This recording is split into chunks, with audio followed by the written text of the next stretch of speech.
Dice está apunte. Listo. ¿Ya? Listo, ya empezó la grabación. Listo. Hola, ¿qué tal? Mi nombre es Jason Valenzuela, estudiante de Contaduría Pública. Damos inicio a la exposición de la tarea 5, consolidación, partida doble y ecuación patrimonial, donde vamos a exponer los siguientes temas y los cuales los integrantes del grupo es Leonel Osvaldo Pinto Ortiz, María Fernanda Sandoval Caicedo, Margaret Alexis Aldana Rivera y Jason Valenzuela. El tema que me tocó es consolidación, partida doble y ecuación patrimonial. Los temas. Bueno, la historia de la partida doble. Para el matemático italiano Fray Luca Pacioli, a finales del siglo XV, la partida doble es el método más garantizado de la contabilidad moderna, ya que esta consiste en realizar una doble anotación. Un ejemplo de esto es cuando se presta el dinero, el que recibe el dinero prestado con el que la deuda y el que lo presta con un derecho a su favor. Con esto queremos decir que en todo asiento contable la suma de los débitos deben ser igual a la suma de los créditos.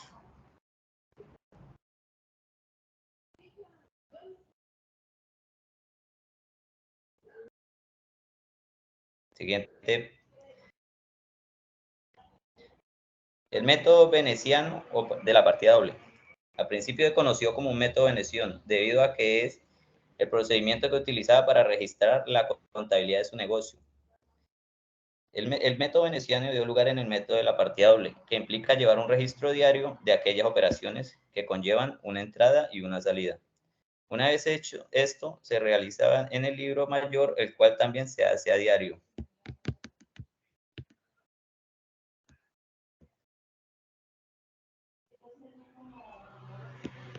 Siguiente, por favor.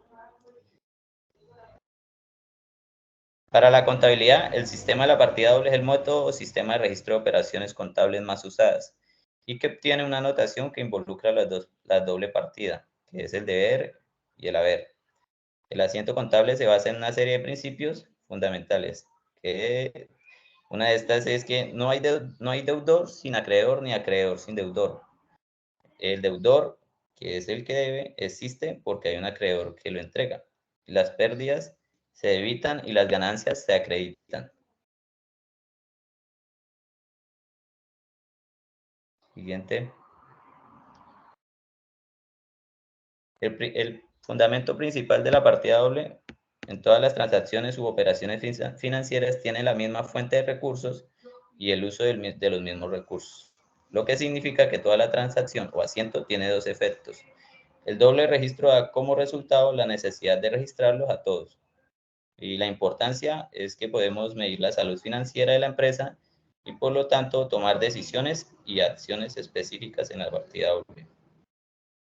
Recursos y obligaciones. Muchas gracias.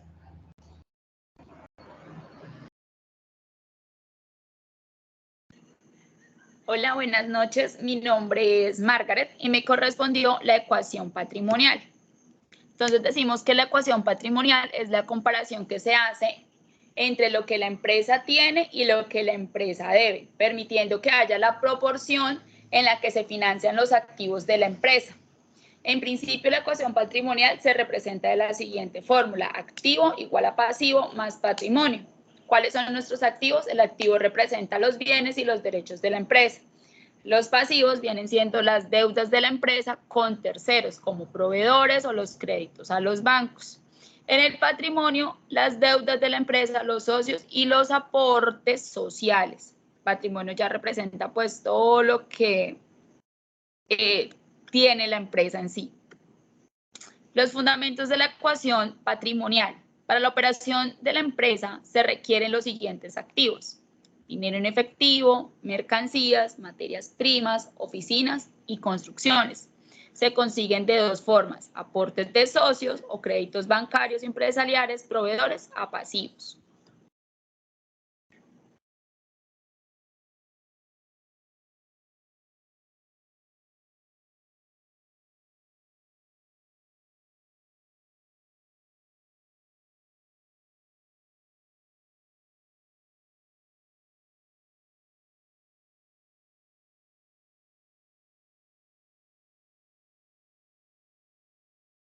Hola, mi nombre es Leonel Osvaldo Pinto Ortiz y voy a hablar de los activos pasivos y el patrimonio.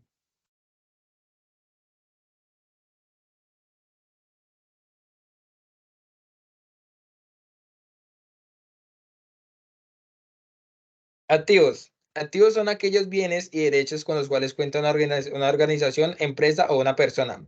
Dentro de estos activos se ubican activos tangibles que en resumen son aquellos que se pueden tocar, como lo son la computadora, maquinaria, objetos varios, y los intangibles que son aquellos que no se pueden tocar, como lo puede ser una inversión o como lo puede ser también eh, patentes, marcas, entre otras, que suman a los bienes de dicha organización, empresa o persona.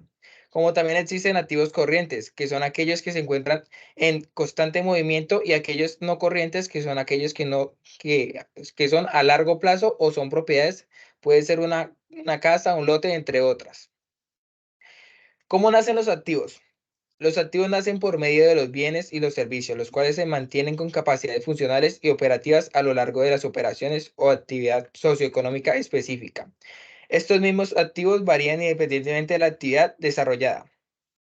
Para hallar un activo se debe sumar el pasivo más el capital.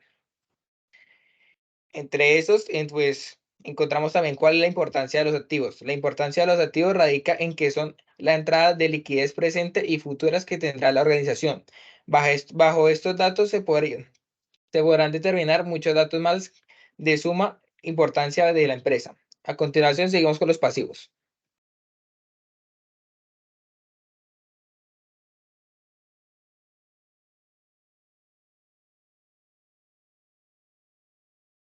Pasivos. Pasivos son considerados el conjunto de obligaciones financieras impuestas por la financiación de acreedores. Los pasivos representan el fondo monetario de la organización, empresa o persona. Posee y debe, Posee y debe a terceros, a los cuales pagará a cuotas o a un determinado periodo de tiempo. Entre los pasivos existen los pasivos insigibles, lo del cual es un término el cual es utilizado para nombrar el total de deudas nombradas o no, como también en el pasivo no exigibles, o también llamado fondos propios. Este se determina por el capital social y reservas, y el pasivo que contingente, el cual es una posible obligación que surge por sucesos pasados y depende de sucesos futuros. ¿Cómo nacen los pasivos? Los pasivos nacen de las obligaciones financieras producidas por deudas con bancos, préstamos o créditos, proveedores, pago de nómina, impuestos, gastos varios, entre otras. Para hallar el pasivo se ve restar el activo con el capital. ¿Cuál es la importancia de los pasivos? La importancia de los pasivos radica en que ayuda a valorar el capital de una organización, empresa o persona, como también permite la financiación, ya que las empresas tienen la necesidad de expandirse, y esto lo hacen por medio de préstamos o evitar consumir sus bases financieras o ahorros. Y por último, el patrimonio. Patrimonio. Patrimonio se toma como el conjunto de bienes, derechos y obligaciones con los cuales cuenta la organización, empresa o persona, independientemente de, objet- de- del bien de que se esté hablando. Se pueden considerar como el recurso que se tiene y el uso que se le da. ¿Cómo nace el patrimonio? El patrimonio se puede conseguir de distintas fuentes, como podría ser una herencia, legado, donación, productos obtenidos a través del trabajo y esfuerzo, activos generados por ingresos o pertenencias personales. Para calcular el patrimonio, se debe restar el activo menos el pasivo. ¿Cuál es la importancia del patrimonio? El patrimonio es aquel que contribuye a revaluar de manera continua las identidades y culturas. Este se puede considerar como un medio de transporte de actitudes y los conocimientos entre las generaciones. Muchas gracias. Esto sería mi exposición sobre activos, pasivos y patrimonio. Entonces ahora seguimos con mi compañera.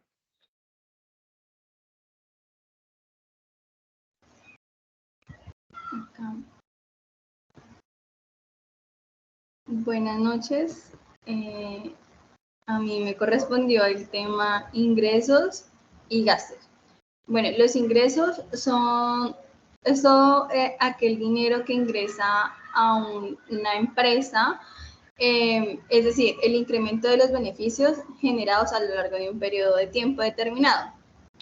esos ingresos pueden ser de actividades ordinarias o ganancias en ventas. Las actividades ordinarias es un ejemplo, el prestar algún servicio. Entonces, cuando ingresa el dinero que me han pagado por prestar aquel servicio y yo ya he suplantado todo lo que debo en el brindar ese servicio, debe aumentar el haber para que eso sea un ingreso, ¿sí? El otro tema son los gastos. Los gastos es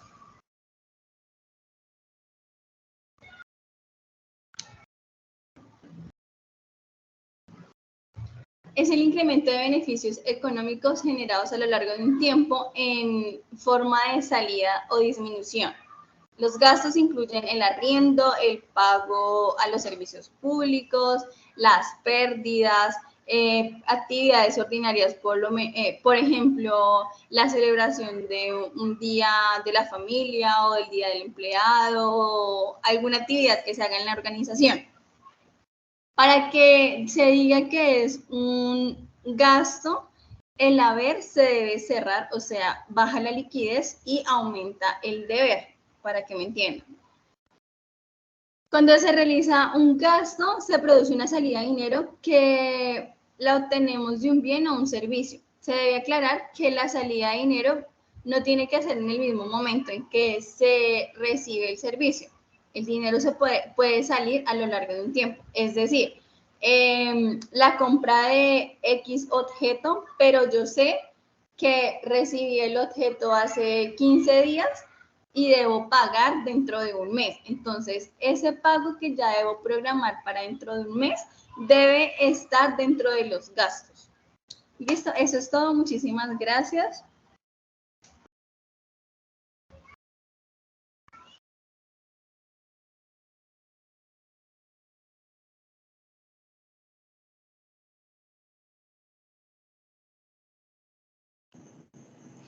Listo, yo creo que ya con esto concluimos nuestra explicación. Entonces, gracias. Dale. ¿Listo? Dale, Margaret, chao, se cuida. Ya terminó la grabación.